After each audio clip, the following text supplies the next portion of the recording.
सच ही कहा किसी ने, असंभव वो नहीं जो हम कर नहीं पाते, असंभव वो है जो हम करना नहीं चाहते। जी हाँ, आज आपको एक छोटी सी कहानी सुनाते हैं। एक राज्य था, वहाँ का राजा जो था बहुत अच्छा था, अपनी प्रजा का इतना ज़्यादा ध्यान रखता था कि हर समय वो चिंतित रहता था कि हमारे प्रजा को किसी तरीके की कोई तकलीफ तो नहीं है।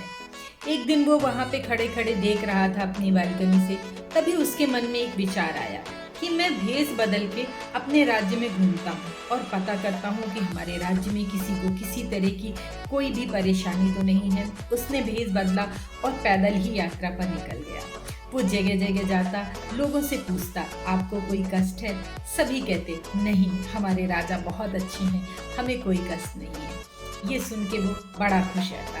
उसने लगभग अपने राज्य की पूरी पैदल यात्रा कर ली और वो वापस लौट के आया। जब वो वापस लौट के आया तो वो बड़ा खुशी था कि उसके राज्य में किसी को कोई कमी नहीं थी।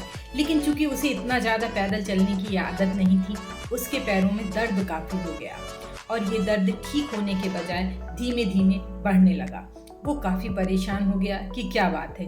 तभी उसके मन में ये विचार आया कि मेरे यहाँ की जो राज्य की सड़कें हैं, कई जगह की सड़कें काफ़ी ख़राब हैं, गड्ढे हैं, पत्थर हैं, शायद इसी कारण से इतना दर्द हो रहा है। जब मुझे इतना दर्द होता है तो हमारी प्रजा चलती होगी, उसे कितना दर्द होता होगा। तभी उसने अपने मंत्रियों को बुलाया और कहा कि एक काम करो, हमारे राज्य में जितनी भी सड़कें हैं सब पे एक बहुत अच्छे क्वालिटी का मुलायम वाला चमड़ा जो है वो बिछा दो, ताकि किसी को भी चलने में कोई तकलीफ ना हो। मंत्रियों ने सोचा ये तो बड़ा कठिन काम है और चूंकि वो राजा को मना भी नहीं कर सकते थे, उन्होंने कहा ये कैसे संभव है कि इतनी सारी सड़कें हैं, उन पे इतना, और वो भी इतनी जल्दी इतना मुलायम चमड़ा कहाँ से उपस्थित होगा। बड़ी परेशानी वाली बात है, और बिछा भी दिया जाएगा तो वो जल्दी चलने वाला उसके कारण फिर खराब होगा। लोग बड़ी पेशो पेश में थे। तभी एक दिन एक आदमी दरबार में आया और उसने कहा, राजन, आप पूरे उसमें बिछाने की बात कर रहे हैं चमड़ा को, इससे अच्छा है अच्छे चमड़ों की बहुत सारी जूते चप्पल की जोड़ियां बनाइए और अपने राज्य में सभी को बांट दीजिए। और ऐसा आप आगामी 5-10 सालों में फिर कर दीजिएगा।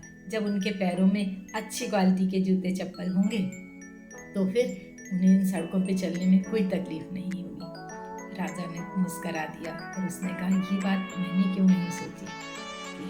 कहानी तो बहुत छोटी सी है।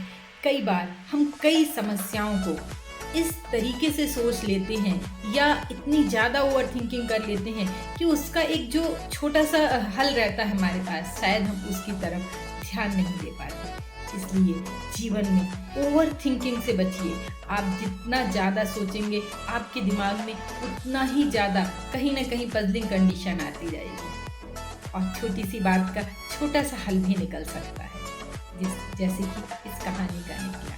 जी हाँ, फिर आपसे इतना ही कहूँगी, कर दिखाइए जीवन में ऐसा कि लोग भी करना चाहें आपके जैसा। फिर मिलेंगे एक नई सोच, एक नई कहानी के साथ। मैं नीलम।